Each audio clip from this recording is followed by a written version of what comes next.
கூட்டு போறீங்க?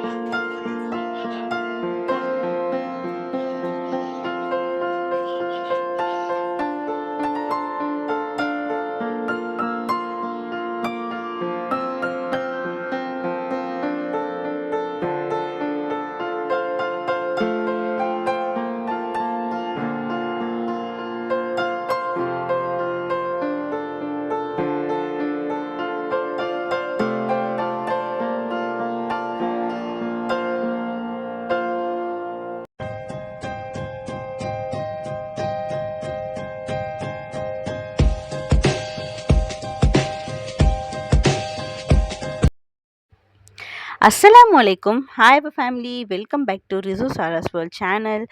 இன்னொரு வீடியோவில் உங்கள் எல்லாரையும் சந்திக்கிறதுல ரொம்ப ரொம்ப ரொம்ப ரொம்ப ஹாப்பி ஃப்ரெண்ட்ஸ். ஸோ இன்னைக்கு நாள் வந்து நான் ஷூட் பண்ணுற அந்த நாள் வந்து சாட்டர்டே. ஸோ நானும் வந்து ரொம்ப நாளாகவே நினச்சிட்டு இருக்கேன், கொஞ்சமாச்சும் வாக் பண்ணணும்னு. வீட்டு வேலைலாம் கொஞ்சம் கொஞ்சம் பண்ணுறேன், ஆனால் என்னால் வந்து நடக்கிறதுக்கு தான் சான்ஸே கிடைக்க மாட்டேங்குது. இப்போ 9 மந்த் ஸ்டார்ட் ஆயிடுச்சா, சரி இப்போலேருந்து கொஞ்சம் நடப்போன்றது நானும் பிளான் பண்ணுறேன், ஆனால் என்னால் சுத்தமாக முடியல.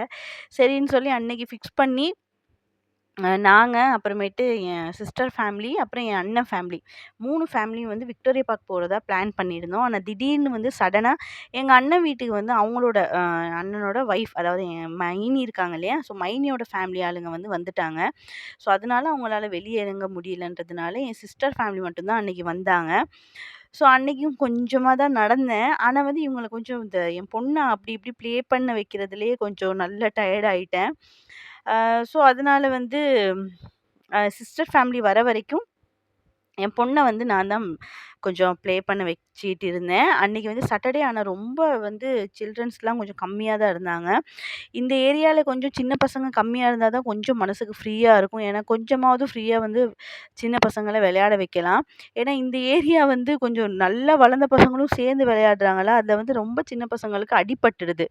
ஸோ அதனாலவே பயந்து வந்து நான் வந்து என் பொண்ணை விளையாட வச்சுட்டு இருந்தேன். ஸோ விளையாட வச்சு முடிக்கும்போதே வந்து என் சிஸ்டர் ஃபேமிலி வந்துட்டாங்க. ஸோ அதுக்கப்புறம் வந்து இந்த ட்ரெயின் விட்டுட்டு இருந்தாங்க. விக்டோரியா பார்க்க பொறுத்தவரைக்கும் இந்த ட்ரெயின் மட்டும் தான் இருக்கு இப்போதைக்கு. இந்த கொஞ்சமாச்சும் பசங்க வந்து இன்ட்ரெஸ்டிங்கா விளையாடுற மாதிரி இப்போ இந்த ட்ரெயின் மட்டும் தான் இருக்குது. ஸோ இவ விளையாடுறத வந்து என் ஹஸ்பண்ட் வந்து வீடியோ கால்ல பார்த்துக்கிட்டே இருந்தாரு. ஸோ இப்போதைக்கு அவருக்கு இருக்கிற ஒரே சந்தோஷம் இதுதான். வீடியோ கால்லேயே இருந்துட்டு இருப்பாரு. நாங்க என்ன செய்றோன்றத பார்த்துக்கிட்டே இருப்பாரு நாங்க எங்க போனாலும்.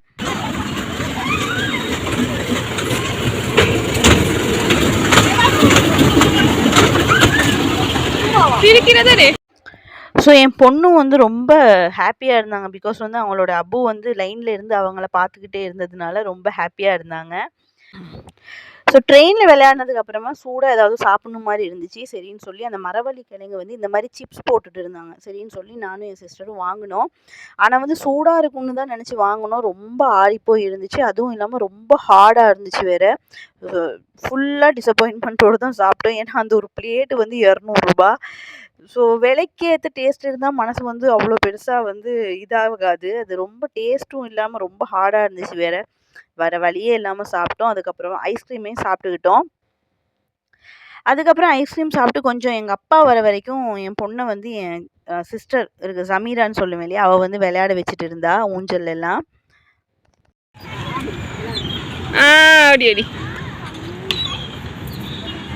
அந்த அம்மானத்தமே காலை வச்சுங்க காலை அப்படி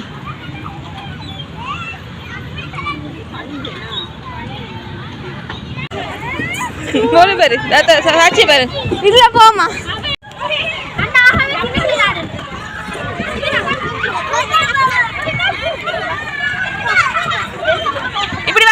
ஸோ என் சிஸ்டர் ஜமீரா வந்தது வந்து எனக்கு அவ்வளோ ஹெல்ப்பாக இருந்துச்சு. ஏன்னா ஒரு கட்டத்துக்கு மேலே என்னால் சுத்தமாக முடியல, நான் ரொம்ப டயர்ட் ஆகிட்டேன். இப்போ ஷேஹமாவை வந்து விளையாட வைக்க எனக்கு தெம்பு இல்லாமல் போயிடுச்சு. என் சிஸ்டர் ஜமீரா தான் வந்து அவள் ரொம்ப பொறுப்பாக நின்று விளையாட வச்சு அவளை எல்லாமே செஞ்சது ஷேஹமாவை. ஸோ இது நெக்ஸ்ட் டே. இது லஞ்ச்சு. அன்னைக்கு லஞ்ச் வந்து நெய் சோறு, கிழங்கு கிரேவி, அப்புறம் வந்து சிக்கன் டெவல் செஞ்சுருந்தாங்க அம்மா. ஏன்னா வந்து கொஞ்சம் ஸ்பெஷலாக செஞ்சது என்னென்னா வந்து அண்ணன் ஃபேமிலியை வந்து லஞ்சுக்கு இன்வைட் பண்ணியிருந்தோம். ஸோ அவங்கெல்லாம் வந்து சாப்பிட்ணுன்றதுக்காக கொஞ்சம் ஸ்பெஷலாக செஞ்சுருந்தோம். ஸோ இது என் அண்ணன் பசங்க கூட என் பொண்ணு விளையாடிட்டு இருக்காங்க. நான் சொல்லியிருக்கேன் இல்லையா, ட்வின்ஸு. இங்கே ஒருத்தவங்க இருக்காங்க, அந்த பக்கம் ஒருத்தவங்க இருக்காங்க பாருங்கள். ஸோ 2 பேரும் சரியான சேட்டை. ஸோ என் பொண்ணு வந்து நல்ல ஜெல்லாயிட்டாங்க அவங்க அண்ணங்க கூட. 2 பேரும் மூத்த 2 ஆம்பளை பசங்களும் இருக்காங்க, 2 பொம்பளை பசங்களும் இருக்காங்க. 4 பேர் கூட என் பொண்ணு வந்து அவ்வளோ பாசம், ரொம்ப ஜெல்லாகிக்கிட்டாங்க. அதுக்கப்புறம் ஈவினிங் வந்து நாங்கள் என்ன செஞ்சுருந்தோம்னா, மைனி செஞ்சுருந்தாங்க அண்ணி. அது என்னவோ பழைய அரிசி ஊற வச்சு என்னவோ புது டிஷ் என்னவோ ட்ரை பண்ணியிருந்தாங்க. அரிசியில் வந்து அரிசியை அரைச்சி அது கூட வெஜிடபிள்ஸ்லாம் கட் பண்ணி நல்லா செம்மையாக இருந்துச்சு. ஆனால் அது கூட அந்த சட்னிலாம் வச்சு சாப்பிட, அது கூட கொஞ்சம் ஷார்ட்ரேட்ஸும் வச்சுருந்தோம்.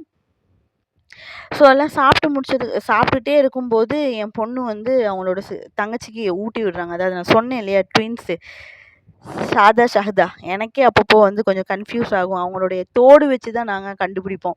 அந்த காதில் வந்து கல் வச்ச கம்மல் தான் போட்டிருக்காங்க. அதோடைய ஒயிட் கலர் ஒன்றும், ரெட் கலர் ஒன்றும். So white colour, red colour வச்சு தான் நாங்களே கண்டுபிடிப்போம். ஸோ இப்படி ஷார்ட்ரேட்ஸ்லாம் சாப்பிட்டுட்டு இருக்கும்போதே என் சிஸ்டர் ஃபேமிலி வந்துருச்சு. பிகாஸ் நாங்கள் தான் கூப்பிட்டுருந்தோம் ஈவினிங் வாங்க அப்படின்னு சொல்லி. ஆனால் வந்ததே லேட்டு, வந்துட்டு டக்குன்னு ஓடிட்டாங்க வேறு. ஸோ சிஸ்டர் ஃபேமிலிலாம் வந்திருந்தாங்க. ஸோ அதை ஷார்ட்ரேட்ஸ்லாம் அவங்களுக்கும் வச்சுட்டு ரொம்ப ஹாப்பியாக இருந்துச்சு அந்த நாள். நெக்ஸ்ட் டே வந்து சண்டே ரொம்ப ரொம்ப ரொம்ப ஹாப்பியாக அவ்வளோ சவுண்டாக இருந்துச்சு. எங்கள் வீடு தான் அந்த பக்கத்துலேயே அவ்வளோ சவுண்டாக இருந்துச்சு. ஏன்னா ஃபேமிலியில் வந்து சின்ன பசங்க வந்து கவுண்டிங் வந்து கூடிகிட்டே போகுது. ஸோ அல்ஹம்துலில்லாஹ் மாஷா அல்லாஹ். ஸோ எல்லாம் சாப்பிட்டெல்லாம் முடிச்சதுக்கப்புறம் எங்கள் அண்ணனுக்கு வந்து ரிட்டர்ன் வர முடியாமல் போயிடுச்சு. அவர் லஞ்சு சாப்பிட்டு போனவர் தான், வேலை ஒன்றுக்கு அவர் மாட்டிக்கிட்டாரு, வர முடியல. சரி நாங்களே போய் விட்டுடலான்னு சொல்லி இப்போ என் தம்பியும் நானும் போயிட்டு பசங்களை அண்ணி எல்லாத்தையும் வீட்டில் விடுறதுக்காக போயிட்டு இருக்கோம். ஸோ நல்லபடியாக வீட்டுக்கு விட்டுட்டு வந்துட்டோம். வீட்டுக்கு விட்டுட்டு வந்ததுக்கு அப்புறமேட்டு மத்தியானம் வந்து அண்ணி அதாவது அண்ணன் ஃபேமிலிலாம் வராங்கன்றதுக்காக ஐஸ்கிரீம் வாங்கியிருந்தோம். அது ரொம்ப பெரிய லிட்டர், அது ஐ திங்க் 1 லிட்டர்னு நினைக்கிறேன். ஸோ அவங்கெல்லாம் கொடுத்துட்டு போகவும் வந்து பாதி பேலன்ஸ் ஆகி இருந்துச்சு எங்கள்கிட்ட. எங்கள் தம்பி தான் என்ன சொன்னான்னா, ஐஸ் மைலோ அடிச்சு தாத்தா அப்படின்னு சொல்லியிருந்தான். அதாவது கொஞ்சம் வித்தியாசமாக ட்ரை பண்ணலான்னு சொல்லிட்டு அதில் வந்து ஐஸ் க்யூப்ஸ் கொஞ்சம் நல்ல கூலிங்காக இருக்கிற ஐஸ் க்யூப்ஸ் கொஞ்சம் கட் பண்ணிவிட்டு நான் வந்து 3 மைலோ எடுத்திருந்தேன். 50 ருபீஸோட மைலோ வந்து 3 பேக்கெட் எடுத்திருந்தேன். ஆனால் நான் 3யுமே போடலை, 2 பேக்கெட் மட்டும்தான் எடுத்தேன். ஒரு 1/2 பேக்கெட் வந்து தனியாக எடுத்து வச்சுருந்தேன். ஜூஸ்லாம் செஞ்சு முடிச்சதுக்கு அப்புறமேட்டு கார்னிஷிங்காக போடலான்னு சொல்லி. ஸோ அது கூட அந்த மைலோ கூடவே கொக்கோ பவுடரும் நல்லா சேர்த்துக்கிட்டேன். நல்லா நிறைய சேர்த்துக்கிட்டாலும் நல்லா டேஸ்ட்டாக தான் இருக்கும். நான் இருந்தது பூரா சேர்த்துக்கிட்டேன். அதாவது ரம்ஜானில் வாங்கினதில் பேலன்ஸ் இருந்துச்சு, அதை சேர்த்துக்கிட்டேன். அதுக்கப்புறம் 400 ml ஃப்ரெஷ் மில்கில் வந்து பாதி தான் நான் எடுத்துக்கிட்டேன். அதுவே எனக்கு தாராளமாக 4 பேருக்கு போதுமாக போச்சு. எனக்கு, அப்பாவுக்கு, அம்மாவுக்கு, தம்பிக்கு போதுமாக போச்சு. அப்புறம் ஐஸ் க்யூப்ஸ் கொஞ்சம் எனக்கு போதாத மாதிரி இருந்துச்சு. திரும்பியும் இன்னும் கொஞ்சம் ஐஸ் க்யூப்ஸும் நான் சேர்த்துக்கிட்டேன். ஐஸ் க்ரீமை பொறுத்த வரைக்கும் நீங்கள் எவ்வளோ சேர்க்குறீங்களோ அவ்வளோ டேஸ்ட்டாக இருக்கும் இந்த ஐஸ் மைலோக்கு.